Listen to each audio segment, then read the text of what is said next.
Kyensinga okubanga nkakasa mu ddakiika eno nti ab'emikwano temuli bulungi n'akamu n'akatono ddala olw'embeera egenda mu maaso mu ggwanga lyattu Uganda, naye kyenyinza okubanga nkutegeeza nti twongere okubanga ate tuteeka eggwanga lyaffe mu ssaala olw'ensonga nti Mukama Katonda ajja kubanga ate ajjanukula essaawa yonna oba eddakiika yonna. Mujje bali gye mutusizaako engalo olunaku olwaleero ate nga nammwe abasobodde okubanga ekisibu mukitambuza ebbanga lino tukitambulizaako mwebale nnyo mwebalire ddala ate kanyongere okubanga nsaba Mungu tusobole okubanga atuwanguza kubanga mu ssaala omwo mwe mujja okubanga ate munange muva obuwanguzi bwaffe. Sigenda kubanga netolera ku mawulire malala gunangina kubanga ate netolera ku mawulire g'omukulu amanyiddwa nga Kabaka Ronald Muwenda Mutebi owokubiri owa Buganda era nga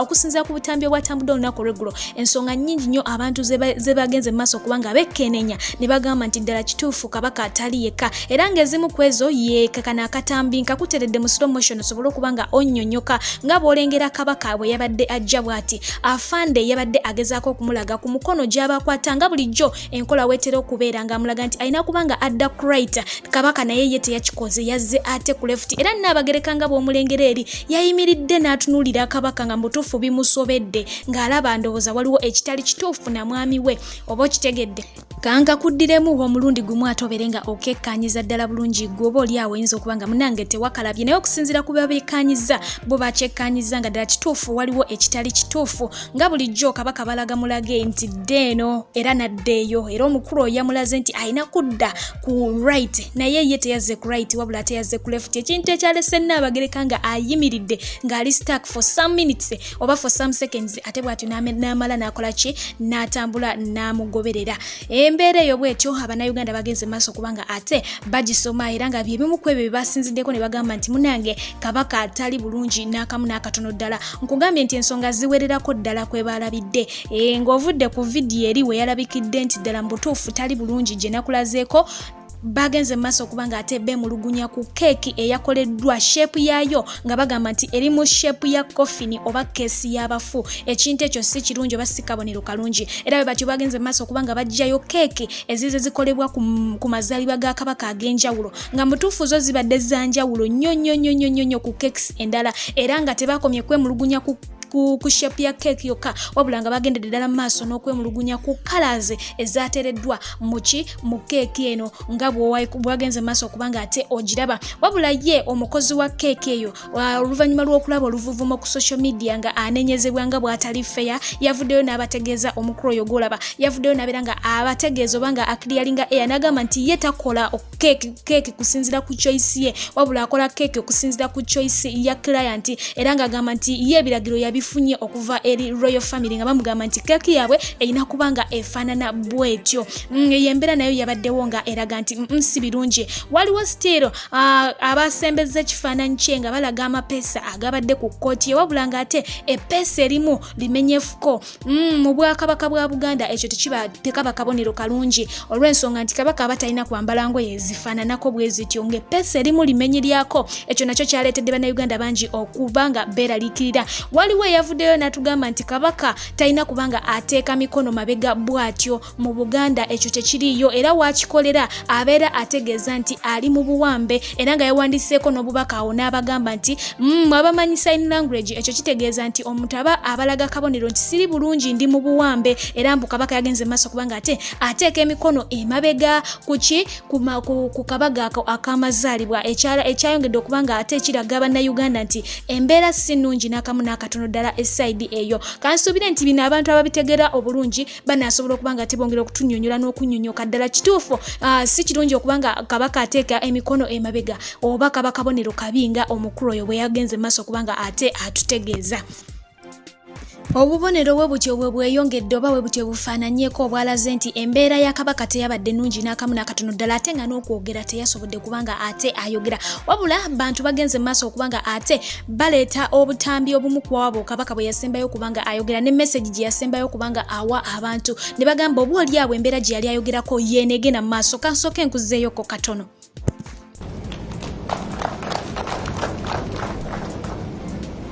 Naye era sirema kubagamba oba okubategeeza nti tugenda mu kiseera ekizibu ennyo era wano we ŋŋambira nti tuddamu okukaatiriza ensonga y'okunoonyereza ku kitta bantu ekyaliwo mu Novemba nga 18 ne 19 ensonga eyo yali nkulu nnyo. Nze ndi musomi wa Bayibuli era buli nkya nsaba Katonda atukulembere atukwatireko atulage ekkubo kubanga ntandise okulaba ekiseera ekijja okuba nga kikalubo. Ebyafaayo ebyo byenjogeddeko ebyaliwo mu Novemba, bannayuganda ddala bangi abaafiirwa abantu baabwe era bangi bakyali mu maziga. Beetaaga okumanya abatta abantu baabwe. Byebyo we bityo we bifaanana eruye eyo naye nga byonna tukyetaaga ssaala. Kakati no yeeho omukulu amanyiddwa nga Bebe Cool yavuddeyo ku nsonga eyo n'alaba nga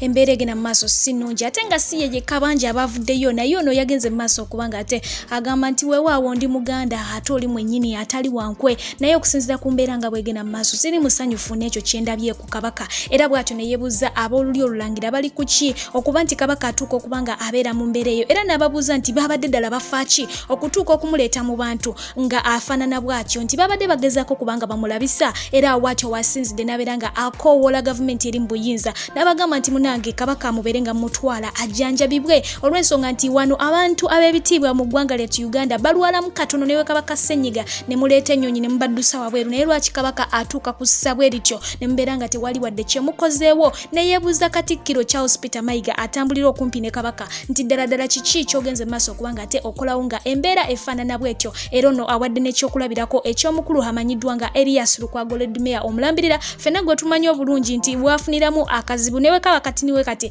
addusibwawo mu ddwaliro e Nairobi. Bw'atyo n'ababuuza nti ddala kiki kyemugenderera okubanga ate Kabaka atuuka ku ssa bwe liti, era ng'ayongedde okumuteeka mu ssaala n'agamba nti Mungu amutaase bonna abatwazibwa obulamu oba abayinza okubanga baagala kutwala bulamu bwe mu ddakiika eno. Kugambye embeera ekutte ku bantu bangi nnyo nnyini ddala, era ng'abasirebu ab'enjawulo baavuddeyo ku nsonga eno ne baba nga ate munange bagyogerako. Ye mwana mulenzi Douglas Lwanga yabategeezezza nti wadde oli wa kabira ki, wadde osaba ddiini ki, oli mulokole, oli musiraamu, oli mukatuliki, byonna kye tulina okubanga tukola kwe kubanga ate tusabira Kabaka wa Buganda. Okusinziira ku vidiyo gye tulabye emenya engula emitima banange, kye tulina okubanga tukola tusabire Kabaka waffe, teri kirala kye tulina kubanga tukola. Gwe wadde oli muki, wadde oli muki, Kabaka ono abadde ayaniriza kabira zonna nga tasosola mu Buganda. So nno bw'atyo Douglas Lwanga ye bw'abakabiridde, bangi bavuddeyo kubanga ate munange bakikola nga basabira Kabaka nga bayita ku mikutu gyabwe egya Facebook, Abamadrata Nchiko, ba Spice Diana, ba King Saha, bonna abo. Wabula ate yeeho omukulu amanyiddwa nga Muhammad Segirinya olunaku olw'enkya ssaawa zijja kubeera 3 agenda kubanga ate aleetebwawo ku Buganda Road Court, bongera okubanga ate munange batunula mu nsonga ze. Ate ye omukulu amanyiddwa nga Honorable Francis Zake, ono tukimanyi mungi nti yagenda n'abeera nga ate akomawo oluvannyuma lw'embeera okubanga ate etereramu gye yali ajjanjabibweyo. Kakati n'olunaku olwaleero agenzeeko wali mu kkomera ekitalya akyalire ku basibe baffe munanga, ate munanga abadde n'ebisaanyizo byonna ebyetaagisa empapula za COVID-19, buli kimu ekyetaagisa okubanga ayitawo asobole okubanga alaba abasibe bano, naye taweereddwa wadde akakisa kakubeere wadde okubakubako ekyo bagamba batya emunye tasobodde wadde okugibakubako, oyo agaaniddwa era ng'akomyawo ku mulyango n'abeera ng'akola ki, agobebwa. Talina kubanga alaba basibera tebafunye kakisaako kakubanga ate bamulabako. Twalabye mwana mulenzi omuvubuka eyabadde agenda mu kkomera eyo still olunaku olwaleero asobole okubanga ate naye alaba ku basibe, naye ate n'afuna akabenje era nga naye vidiyo nagibateeredde awo, embeera si nnungi. Ate yeeho omukulu Robert Kyagulanyi Ssentamu enkya ya leero akedde kubanga ate akuba meeting n'abantu bano abawambibwako abantu baabwe, baganda baabwe, abaana baabwe, bonna buli omu nga omuntu we yawambibwa bakedde kubanga ate bakuba meeting, naye avuddeyo bw'atyo bwatyo nabeera nga abeebaza okubeera abagumu ate ne yeebaza nammwe abaweereza obuyambi family zino zisobole okuba nga ate zifuna ekyokulya n'obuyambi obw'ekika ekyenjawulo olw'ensonga nti the heads of the family baatwalibwa baasibibwa okumala kati ebbanga eriwerako ddala kagamba embeera eri awo yakwetetenkanya bwetetenkanya Yo mukulu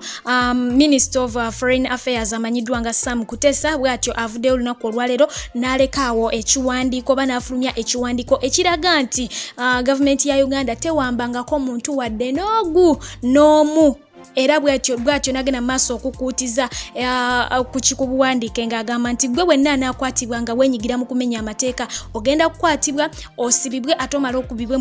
mu kooti mu mbuga z'amateeka onnyonnyole lwaki okola byokola so mmwe mwenna bagamba mbu abantu bamwe bawambibwa abantu bamwe babuzibwawo ye Sam Kutesa abategeezezza nti teri wadde n'omuntu n'omu eyali awambiddwako mu bubi wabula buli yawambibwa alina emisango gyagenda maaso okuba nga ate akola okuddako mu ggwanga lyattu erya Kenya bo ab'ensi yayo bagenze mu maaso okubanga ate munange ekintu bakitumbiza bwe batyo ne bongera okubanga ate basiige emmotoka eziwerako ddala negye nakulaga waneene number plate si yeneeno ndala ng'ekulaga nti batimbako Bobi Wine oba bagisigako Bobi Wine era ng'eriko people power naye bagamba nti giteeke wane Uganda ojja kulaba woonookera ku macanga oli mabega wa mitayimbwa kakati ye omukulu amanyiddwa nga Kim Kalisa ffenna gwe tumanyi obulungi amanyiddwa nga nanyini NBS television ensanyuka byonna twala tugende ono nno yagambibwa okuba nti munange yaleseewo amaka ago golengera obulungi ennyo agasangibwa ewa eruzira era nga kigambibwa nti gano gali well equipped bulungi nnyo nga gali mu gym gali mu pool gali mu steam bath buli kimu kyabaddemu bulungi nnyo naye yasazeewo n'abeera nga agavaamu n'akwata mukyala we n'abaana be basatu n'abeera nga ate ayolekera ewa enajjeera gye kigambibwa okuba nti essaawa eno omukulu oyo enaggulu gyagambibwa okuba nti omukulu essaawa eno gyakola ki gyapangisa enaggulu era nga amakago kigambibwa nti yagalese bagapangise okitegeera yagavuddemu ne babeera nga ate bagapangise era nga ekyamuletedde okukola ekyo nga akasente kabamuwa kangi nnyo nnyini ddala wabula nga kigambibwa nti agenda okugapangisa oba galimu agapangisa essaawa eno si mulala ye ambassador wa United Arab Emirates omukulu amanyiddwa nga Abdallah Hassan era nga kigambibwa nti ono alina enkolagana y'amaanyi nnyo n'omukulu oyo Kim Kalisa olw'ensonga nti UAE be bafounder ba Salam Foundation era nga tumanyi bulungi ku Salam TV awo abasinga obungi tumanyi bulungi nnyo nti omukulu ono Kim Kalisa aginamu omukono wabula nga ekyamuletedde mu byonna okubanga agiwaayo akasente kabamuwanga kali waggulu era nga kigambibwa nti buli mwezi agenda kubanga afunamu $1,000 eza USA wobanga oziziza mu za Uganda ziri awo mbukadde nga 3736 omukulu oyo zagenda okubanga ate akuŋŋaanya buli mwezi sente ewooma ate sente teriiko kkomo olaba nga kituufu alina sente naye era still asobola okukola ebintu ebifaanako we bityo okusobola okubanga ate munange ayongera okubanga afuna akasente ate okuddako eno ku mwana mulenzi amanyiddwa nga King Saha ye olunaku lw'eggulo yasukuse n'agamba nti mbadde eyo n'endowooza nnyo nnyo nga ndabira ddala bino ebya Econ City bya bufere investments za bufere zennyini nnyini teriyo gundi Econ City egenda kubeerayo mu mwaka gwa 2036 kwegamba nga yeetabikkiriza ng'era abangi bwe bagenda maaso kubanga tebabikkiriza bagamba nti waliwo ekigenda maaso emabega awo kitutanaba kubanga ate tutegeera naye nga tujja kubanga ate tukinnyonnyoka kakati nno ye mwana mulenzi amanyiddwa nga Joel Ssenyonyo yes olunaku lw'eggulo bwatyo naye yavuddeyo n'abeera nga abaako obubaka bwalekera abantu okusinziira ku mukulu amanyiddwa nga Yoweri Kaguta Museveni gyagenda maaso okubanga ate aturifalingamu oba abarifalingamu okitegeera so nno ngenda kubanga ate nkulekera akaboozi kano oba obubaka buno oyongera okubanga ate obunnyonnyoka nsigadde nze Fijje nga bulijjo atakuumira mpeera bankuumire nga bwe mbagambye nti Mwami Museveni yeemu ku methods z'akozesa kubanga yali ehoima n'agamba Kyagulanyi n'abasiru abakumushagika yatuyita abasiru munange mukulu oyo bulijjo atuvuma kuba tumuwaganya natuyita abasiru n'atuyita embizi swine foxes emishege kwegamba yavuma musajja avuma oyo musajja omukulu myaka mikulu mikadde mukulembeze ninamba nayogeranga omanyi twalinanga abaana ku byalo eyo twalinanga obwana obwali buvumi ng'akaana kavuma nga bw'oba oyagala omuntu w'okuvuma ng'akakaana koyita n'okawayo kyokawaddeyo ne kakuvumira omuntu ye Mwami Museveni musajja avuma ate ffe twalisuubidde nti omuntu bw'obanga oli mukulembeze sengejja ku bigambo kuba tukimanyi munnaye buli omu yakuzibwa mu ngeri ey'enjawulo abamu baamala gakula naye munnaye bw'oba okuzinga oli mukulembeze obikkirira obikirira agayisago agabi noleka kutuswaza ffe nange eggwanga. So anyway, yoyo mukulembeze wamwe era yagamba nti ajja tumalawo yene emu ku ngeri zagezaako mbu atumalewo n'ebyakola kuba kusiwa nsaano ku mazzi ffe weetuli bajja kuyisa propaganda batwogereko ebitategerekeka naki ate mba naye twebuuze oba tayogere ku ffe oba tayogere ku mmwe bannange mugire kwani so kati bajja byogera byonna byonna naye ffe tulina sigala nga tuli ku mulamwa tulina kusigala nga tukola bye tulina okukola obuli ngeri yonna ate mwate oluusi abavuma bali eyo tuli eno tutoba biki naye omuntu n'abeera eyo oba ali mu ggwanga ki swago tagibeeranga namu nti n'ennusu 5